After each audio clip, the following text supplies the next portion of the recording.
Well, ladies and gentlemen, I think this concludes our session on film usage today. I hope you found it helpful. Oh, yes. Excellent. Wonderful. I think it was a very rewarding session. Well, thank you, Mr. Boardman. Jack, I wish that more people in our county, teachers, principals, AV directors, superintendents, curriculum, and library personnel, I wish they could have shared this past hour with us. Well, perhaps we can repeat this session. I'd certainly like to try. Well, actually, there is a way we can share our experiences with you through film. We can repeat the meeting we held here the other day. It was part of a teacher institute we held in our instructional materials center. Our center serves about 150 schools. Here we offer to all our school personnel the usual resource materials. They include periodicals and curriculum materials, films, film strips, maps, charts, and globes, tapes, and records,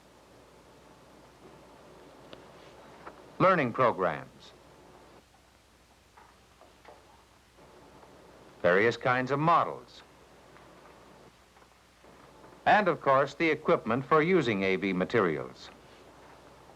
School personnel who use the center and help to direct it include teachers, principals and superintendents, audiovisual directors, our curriculum coordinator,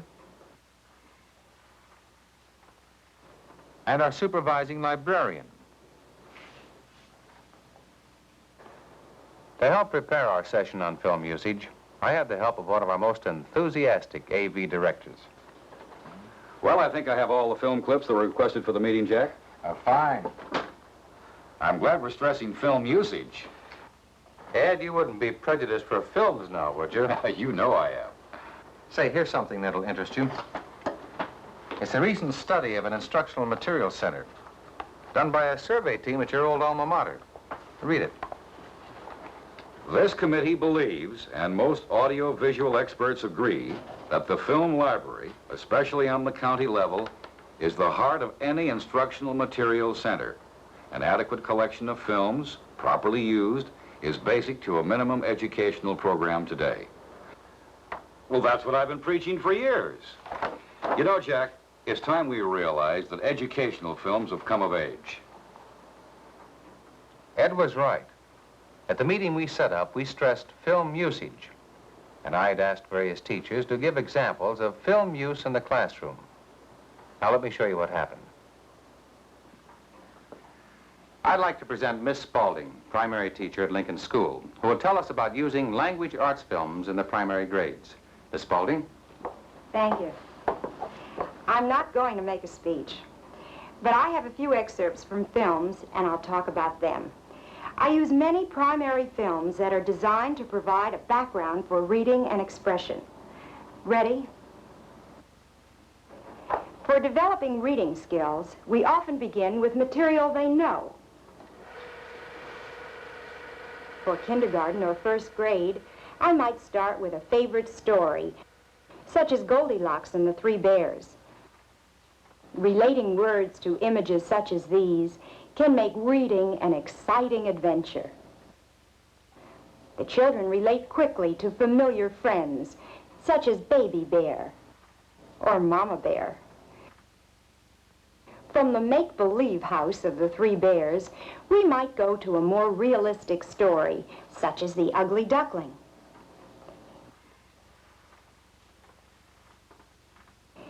In film, we can share the trials and triumph of the ugly duckling together.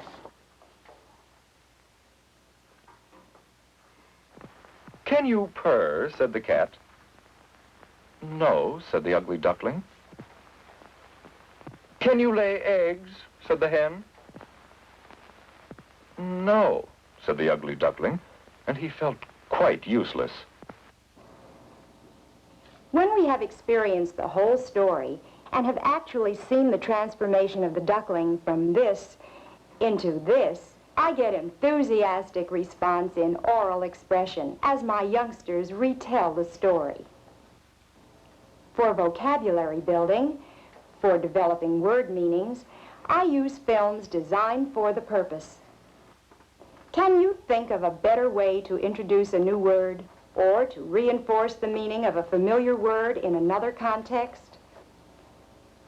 Appealing stories in film motivate language arts activities easily and effectively. In addition to a charming storyline, many well-designed primary films include carefully built-in science concepts, such as parental care of the young, obtaining food, or adaptations to environment. In the physical world, we have films that introduce us to the sea, to the wind, or to the changing seasons.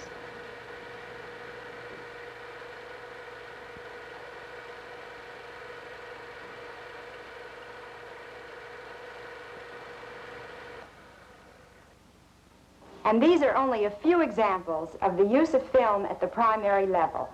Mrs. Palmer will tell you about the use of film in social studies at the intermediate level. Thank you, Miss Spaulding.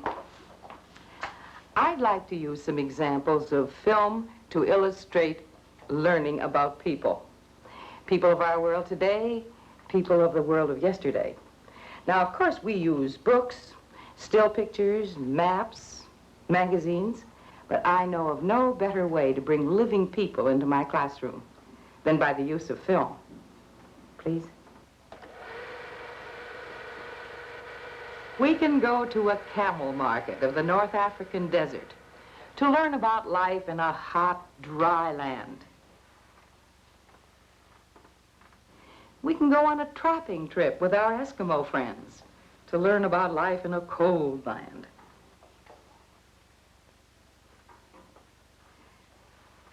We can ride with the gauchos of the Argentine pampas to watch the fast action of a roundup as we learn about life in a grassland. Or we can glide in a canoe along the banks of the Amazon River as we learn about life in a hot, wet rainforest. But films bring us more than pictures of people. They bring us experience. By a process of identification, films evoke participation in the happenings on the screen. We can share breakfast with Thaddeus and his family in Poland.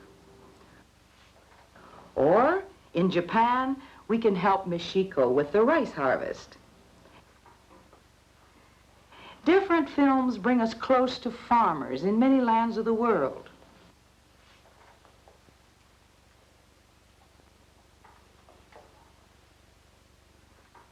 Films bring us close to factory workers in different lands of the world. But whether we're learning about herdsmen in New Zealand, or in Peru,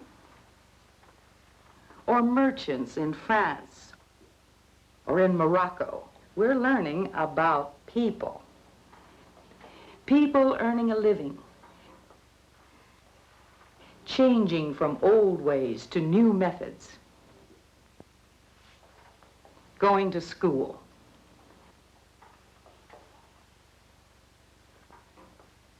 All of these lands and peoples are part of our world, the complex, changing world in which our children are growing up today. Films can help prepare our children to take their place in the world of today and of tomorrow. Of course, the world of yesterday is part of social studies, too. Mr. Reinhardt is going to tell us more about films for history.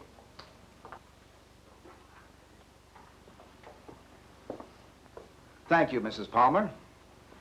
In the intermediate grades, I've used films that were especially rich in mood, in flavor, in action.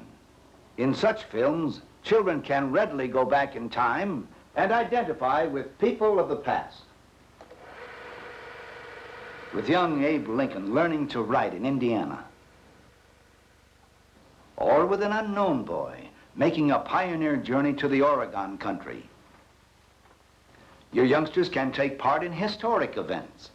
They can sail on the Mayflower to the shores of the New World and celebrate with the Pilgrims the first Thanksgiving in America.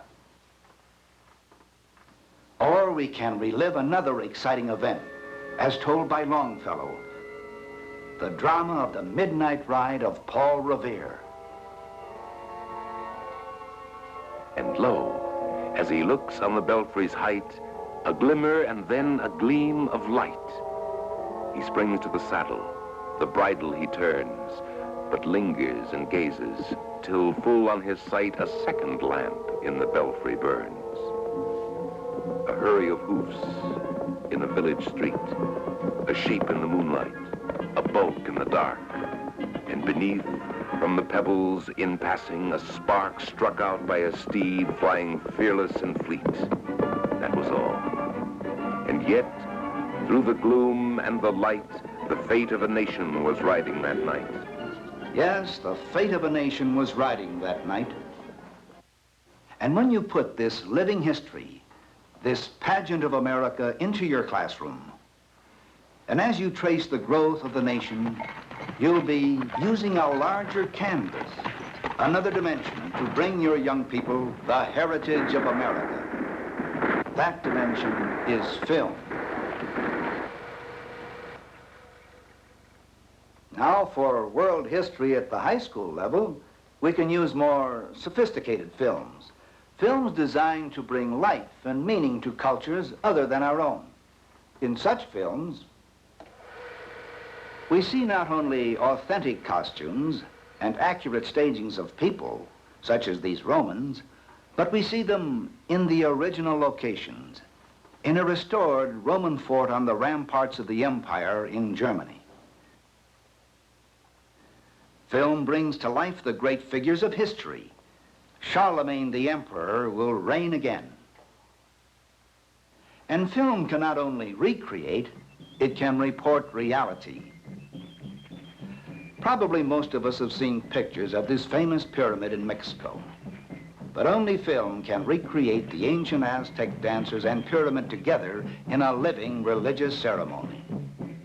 Only film can employ such techniques in the teaching of history. Thank you, Bill. Now, I'd like to touch briefly on three more areas: art, music, and literature. My point is that today, there are films designed for just about everything you have to teach. Now, I'd like to show you three short excerpts, and we'll let the examples speak for themselves. A music film, an art film, and a literature film. This film biography of Beethoven interprets his music in terms of the composer's life and times.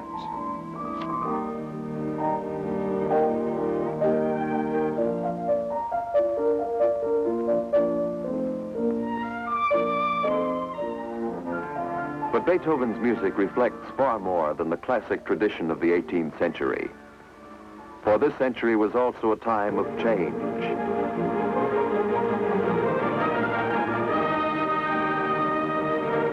The spirit of the French Revolution had surged across Europe. The common people were fighting for democracy. They were struggling for new ideals of freedom and brotherhood. These ideals influenced Beethoven.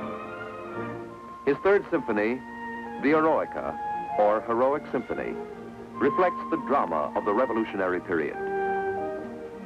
Beethoven dedicated this symphony to the great French hero, Napoleon Bonaparte, who rose to power out of the revolution. Beethoven probably thought that Napoleon would preserve the liberties of the French people. When Napoleon became dictator instead, Beethoven denounced him. Some people believe that the real hero of the Eroica is Beethoven himself. And now another film, another famous face. This is a self-portrait of Leonardo da Vinci. Let's listen to the narrator analyzing certain aspects of Leonardo's art.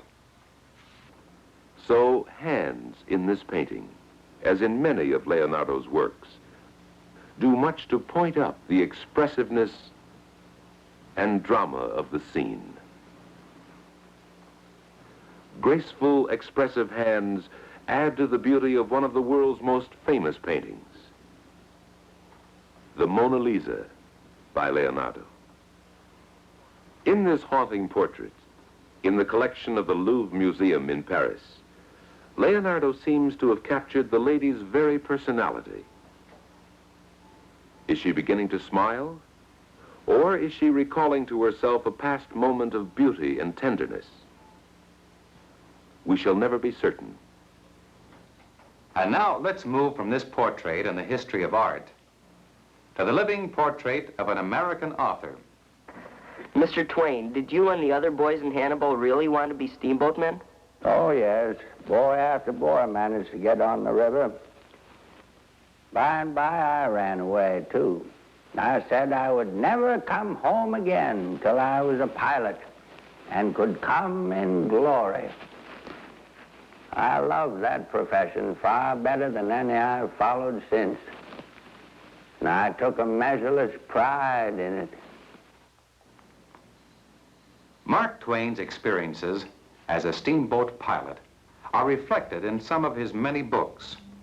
Books your classes will be motivated to read after meeting the author in film.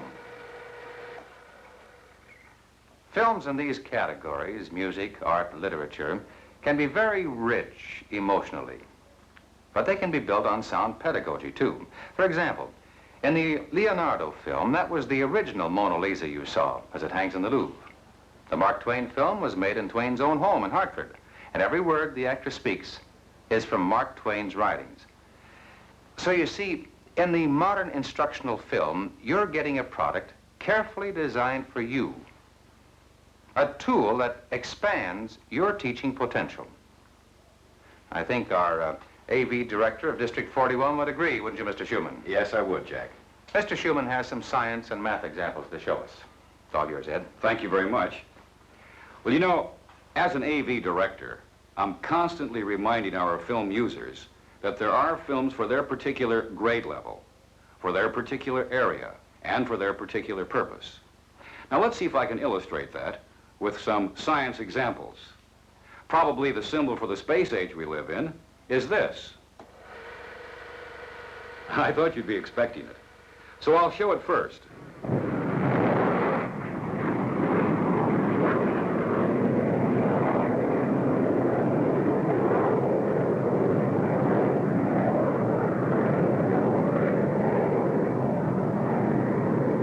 Rockets and satellites are important and exciting. But to prepare our young people for an increasingly complex and technical world, we have to begin to lay a groundwork in science and mathematics very early. In this primary film, the children are counting pennies and experiencing a basic concept in mathematics, place value. The concept of place value can be reinforced, perhaps as a review, at the intermediate level.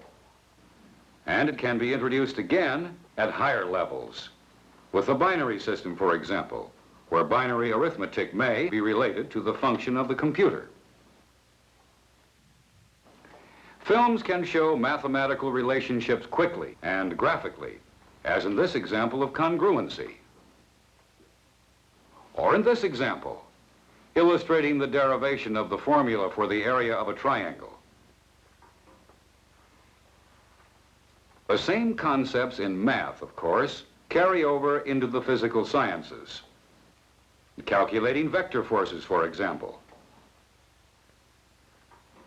Concepts of force and motion can be developed as early as the primary grades, with science films designed for that level.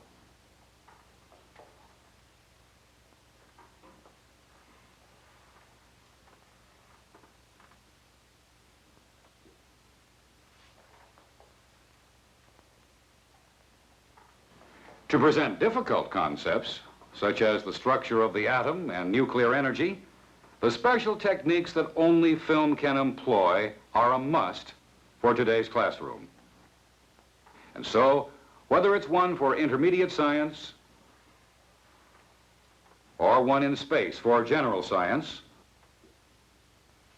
or one for high school physics, the point is that such special techniques are built into films correlated for your particular curriculum and grade level. Now, a little more about these techniques, such as animation, time-lapse, photomicrography, and so on. Properly used, they're extremely effective. Of course, without animation, it would be impossible to show the movement of ions in a solution during electrolysis, or the movement of molecules through the human kidney. Without photomicrography, it would be impossible to show living bacteria, or the movement of chloroplasts in a living leaf. Without time-lapse photography, it would be impossible to watch these flowers open.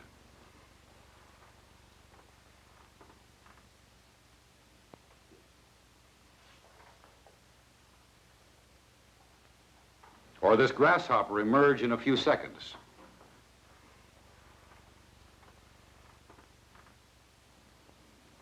Without cinefluoroscopy, we couldn't show food actually being swallowed, or the living human heart.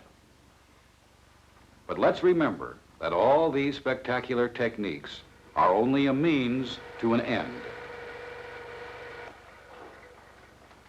That end is the total meaning that is conveyed to your students. So films can bring together many elements in a single presentation. Films can reinforce and supplement your teaching, and they can save you valuable time. For example, this looks fairly simple, doesn't it? Yet, how long would it take you to set up the boy behind the glass, get the necessary materials, and practice your artwork? Here, too, the setup is not very complex. These glass cubes and bell jar are standard equipment. But this demonstration of air pressure does take time to prepare. The film saves you that preparation time, yet preserves every important step of the performance. Could you predict exactly when the glass cubes will break? With film, you can do it every time and have your class alerted and interested. Now, watch closely as the air pressure around the cubes becomes much less than the air pressure inside the cubes.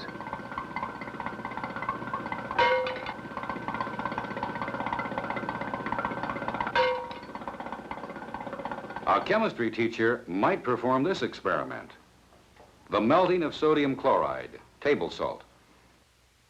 But what you're seeing here in a few moments took 8 hours to set up and film. The temperature required to melt the salt is 800 degrees centigrade. So you see, a science film may show the same demonstration a science teacher could do, but it can also add elements beyond the demonstrator, such as these intervals being added photographically.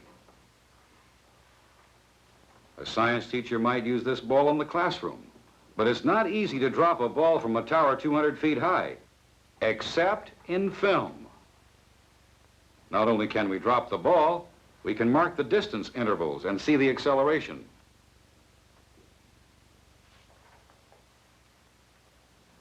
To see how a similar experiment might have been performed, film can take us to the Leaning Tower of Pisa in Galileo's time. And then to gain more understanding of the scientific method that underlies all experimentation, we might want to see great men of the history of science. Aristotle, for example, the father of the scientific method, teaching his students. And so, from Aristotle's outdoor school 2,000 years ago to this research laboratory today, films can compress space and time to help you teach science. Now, I'd like each of you to ask yourself, Do you think you can meet the requirements of your curriculum without the use of film? Thank you. Well, Ed ended his presentation, but that wasn't the end of our meeting. I helped Ed answer questions, and we soon got into a lively discussion on film usage in other areas: guidance, physical education, and teacher training. So what I've shown you is a short version of our meeting on film usage. But that's why I used film to do it. It compresses time. Of course, as you've seen by now, film can do much more than that. Here is an educational tool that is not only one of the most powerful ever devised. It's been tried, it's been tested, and it's effective. The educational film has come of age. It offers new dimensions in teaching and is playing a major role in achieving the high goals we have set for American education.